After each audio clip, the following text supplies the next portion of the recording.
Hello and welcome to FPL Malbo. My name is Andy and I've got my free hit video ahead of Game Week 34 for you today.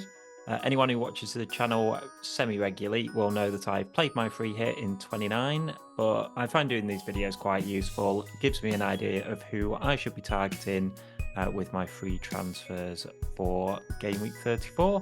I think there's a lot of you out there who still have the free hit and are probably looking at using it. So hopefully you'll find this useful. If you do, then give it a like and subscribe to the channel. But I'll stop rambling. Let's take a look at the team. So to start off, I will say every single one in my free hit team is a doubler. They've got a double game week this week. I think there are a few possible options, but I think very few options out of the single game week players. So if you look at the best players at the moment, the big point scorers over the last few game weeks, you've got like Anthony Gordon at Newcastle and Isak as well at Newcastle. But Newcastle have been considerably better at home rather than away, and they've got an away fixture this week. That puts me off them a little bit. Crystal Palace, it's not the hardest game that they could have, but I don't think it's worth going over, like, say, a Crystal Palace player for a Newcastle player. Man City, I don't really consider. They've got Brighton, which is not the hardest match. Brighton have been a little off it at the moment. But again, it's away from home. Mainly, I think Pep Roulette is going to hit with a vengeance from now until the end of the season. I think we've got away with it a little so far this year, but fighting on three fronts, I think there's going to be heavy rotation. So I don't know who's going to play in that match. And then, yeah, others, Cole Palmer away to Arsenal, one of the toughest fixtures on paper in the league. So for me, like Ollie Watkins, I think you could almost justify home game against Bournemouth, but I haven't put him in here, and I haven't got any single game week players. So let's have a look at the goalkeepers then to start off, and I think it's one of the easier decisions that I had in this team. I've gone for Henderson from Crystal Palace, and I've gone from Jordan Pickford from Everton. Now, Henderson, I think, is the best choice. You could have a look at, say, Allison and David Raya, the two best teams, really, Arsenal and Liverpool, despite the results this weekend, still say they're the two best double teams in this game week. But I think it's a waste of a spot. I think you can get defenders from those teams who have attacking potential, and you can't really from Crystal Palace or Everton. I don't think any of the defenders have particularly good attacking output. The only one I'd half consider, I think, is maybe, I don't know, Muniz or Anderson, I guess, from Crystal Palace, Mikalenko from Everton, but none of them I love. So I think you're better off getting Liverpool and Arsenal defenders rather than goalkeepers, because I think there are options there where they can get attacking returns. Henderson will start because he's got two home fixtures, West Ham and Newcastle. They're not the easiest to both, teams that have got a decent chance of Europe this year. At least Newcastle got a decent chance, West Ham an outside chance, but yeah, I still think the two home fixtures makes me think that that's probably the best clean sheet potential in there, and that's why I would start Dean Henderson. So on to the defence. I'll start off with Mikalenko and Anderson. They're both on my bench. The Everton defence. The thing is that Nottingham Forest fixture at home is decent. Forest have been pretty decent going forward, but they are better at home than they are away. There's a chance for a clean sheet there. I think it's so unlikely that they'll get a clean sheet against Liverpool, despite Liverpool just not scoring in the last 180 minutes of football that they've played. Um, yeah, not for me, because you're really looking at clean sheets. I don't think you've got a lot of attacking potential. Anderson maybe slightly more attacking potential. Not really based off what he's done this season, just the amount of sort of raking through balls that he puts in. You think eventually one of them is going to lead to a goal, but both of those will be on my bench. They're not terrible options, but they're just covering teams that have all right fixtures as opposed to being like actually exciting picks. The rest of the defence, Ait Nouri. Now, he didn't play the last game for Wolves. He went off injured the game before. Interestingly, sort of before the match, it sounded like he was in the squad and he was available, but then he wasn't on the bench at all. That makes me think that he was close and they didn't pass his fitness test and they didn't risk him. I think he'll be fit enough to play. Also, because it's a short-term injury, I don't think there's any need to be kind of slowly easing him back in. I can see him just starting straight away. And he has attacking potential. He's got a couple of assists in the last sort of 5 games. He's played on the left wing at times, although I think that's unlikely now with Hee-chan and Kuna back. But from left full back, he's still so attacking. He's got chance for attacking returns, and the Arsenal fixture less so, but that Bournemouth fixture, you could see a clean sheet in it for Wolves, who have been a decent team this season. So I think he's a good pick, but obviously it's waiting to hear the press conferences because if there's any doubt on his fitness, then I don't think it's worth it for a free hit team. Next up, I've got Gabriel. Pick who you want out of Saliba, Gabriel, or Ben White. I mean, pick who you want, full stop. But I don't think there's much to choose between them. I think Ben White has the most points so far in fantasy. He is involved in build up a lot more than the other two. So in terms of being, involved in build up in attacking areas, so he always has that assist chance, even if it's just him giving a short pass into Saka, who, curls one in from outside the box. It's still more likely from him than the other two. But Gabriel and Saliba both have a bit of threat from corners. Gabriel's, I think, is higher for me. Just on the eye test, he looks more of a threat.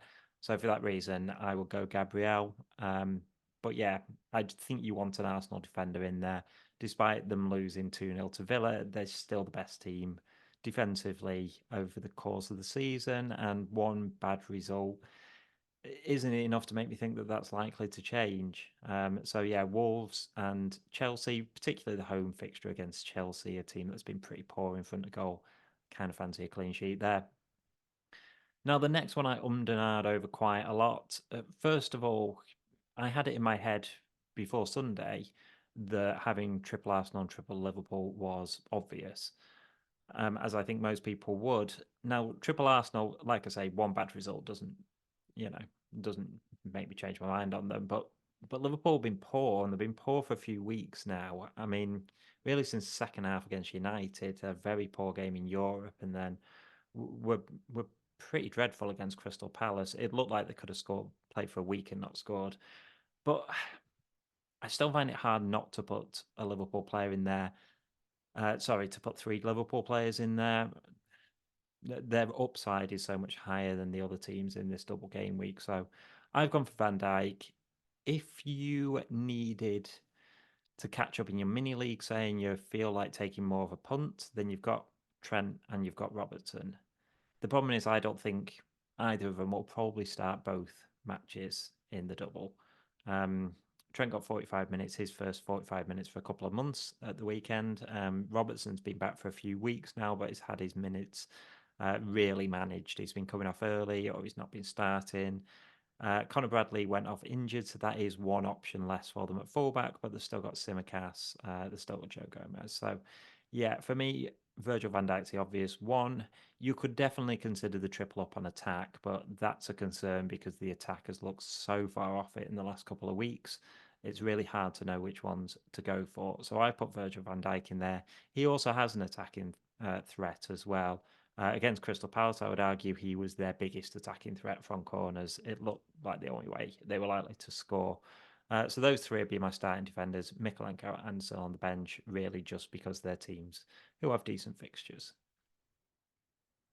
So onto the midfield, and we're getting towards the point where really you have a ton of options. I'll tell you why I've gone with who I've gone with, but yeah, I'm not fighting too strongly for quite a lot of them. It's a brave man who goes without Salah and Saka. They're going to be in there for me, and Salah would be my captain. He'll probably be my captain in my actual team as well. I don't need to say too much about that. Salah's looked a little bit off it, but he's the most guaranteed to start. He's on penalties. He plays for Liverpool, who create plenty of chances. So, yeah, he's not playing at his best at the moment. I'd still probably captain him. 2 away fixtures isn't ideal, but Fulham and Everton, yeah, particularly that Everton fixture, I can see Salah really popping off in. So, yeah, that's those 2. Eze, I think, is pretty much a must if you're free hitting. I think, like I said earlier, Crystal Palace, two of the easiest fixtures, I think you can argue. And Eze, I absolutely love Eze and Elise. I think they're both brilliant footballers. They're both like so involved in what Crystal Palace do. Eze got his goal this week, but that hasn't really swayed my decision. He's somebody I'm going to be bringing in my actual team. That said, I love Elise as well. If he'd come back from injury maybe a match or two earlier, I think I probably would go Elise over Eze. There's definitely arguments that you can have both of them in there, but it's the same sort of thing I said with the Liverpool fullbacks. He might start both games, he might not. If he does start both games, I'd expect him to come off early in one, if not both. He came off after, I think, 60, 70 minutes in the Liverpool game. There is an impact to fitness. He came back from injury and immediately injured himself around a month ago. So I don't think they want to take that risk with him. I don't think it's worth taking the risk on a free hit. But Eze, I think, is brilliant. I'm not sure he's on penalties for Crystal Palace as well. But I think Eze has taken them in the past for him. So always a outside chance of that. And then lastly, I've gone for Kai Havertz. Now, you could go double Arsenal defence. You could also look at Odegaard, for example. You could take a real risk on Jesus, but for me, Havertz is the one that I would go with. I think the fact that he started in midfield as well in that Crystal Palace match, having played so well leading the line in the last few weeks, I think means that he'll probably just it wouldn't surprise me if he started up front for the rest of the season, to be perfectly honest with you. Arsenal have got plenty of options. I think they were trying to give Jorginho a bit of a rest before the Champions League match. But they've got other options in the midfield even without Jorginho. They don't have to play Havertz in there. Havertz is a goal threat. He's involved in a lot of the build up. They play long to him, so he gets plenty of touches. So he's always got a chance bonus. Odegaard is, I think, a little bit more random on when he gets his returns because he's on a lot of free kicks, things like that. But he often drops a lot deeper for Arsenal as well. Although he's a great player, he's often the one who's, the assist for the assist, if you like. It's his through ball that gets someone to the byline, cut back and goal. Don't really get anything in fantasy for that. Havertz is the one I think with the biggest upside, and that's why I've gone for him. Hee-chan, I have got on my bench at the moment as a midfielder. I'm actually looking at bringing him in, I think, in my actual team. I think he's a really good option. He's been so good for Wolves this season, and their attack has been so vastly improved than it was last year. I think O'Neill deserves like a ton of praise for the work that he's done at Wolves, and how much he's got out of their front three. Hee-chan, I think, will start up front for them. I think he prefers Cunha playing out on the left wing, so Hee-chan will play through the middle. It's exactly the same thing I said about Elise, though. He's been injured. You don't know how much his minutes are going to be managed. It's a risky one. Like I say, I'm tempted in my own team because I think he's such a good option and because the spot that I've got is in midfield. But yeah, not enough that I will start him in my free hit team. There are tons of options as well. You've got, like I say, you've got Elise as well, who's a decent option. You could take a punt on an Everton midfielder as well, which I don't think is the kind of worst shout in the world. You've also got Sarabia as well from Wolves, who's been doing really well in Hee-chan's absence. So yeah, you've got options there, but for me, Hee-chan would be my backup in the midfield. And finally, onto the forwards. I'll start off with Mateus Cunha. Actually, the reason that I would start him over Hee-chan is because of fitness. He's been back slightly longer, and so I think he'll probably is more likely to start both games. It's worth mentioning as well. Mateta, I think from Crystal Palace is it's a bit of a toss up, really, between those ones. I think you could easily go for Mateta instead. He seems to have nailed down that starting spot for Crystal Palace, and he's been scoring some goals. But yeah, Cunha, I love him as a player. I think he's explosive when he's like running at players from deep. I think he is better on that left wing. I don't think it um, hits his kind of fantasy points at all. If anything, I think he's more involved when he's running from deep. Scored a great goal this weekend.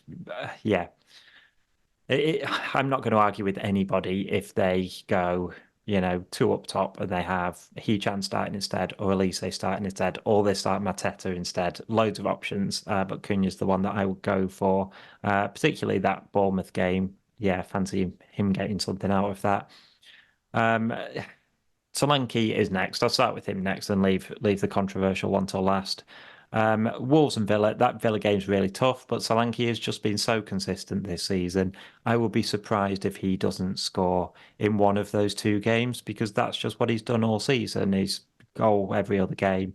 Um, yeah, on penalties for Bournemouth as well. I wouldn't look anywhere else really in strikers. I think he's probably the best striking option this game week. And then finally, I've gone for Darwin Núñez. I have doubled up on the Liverpool attack and tripled up on them in total.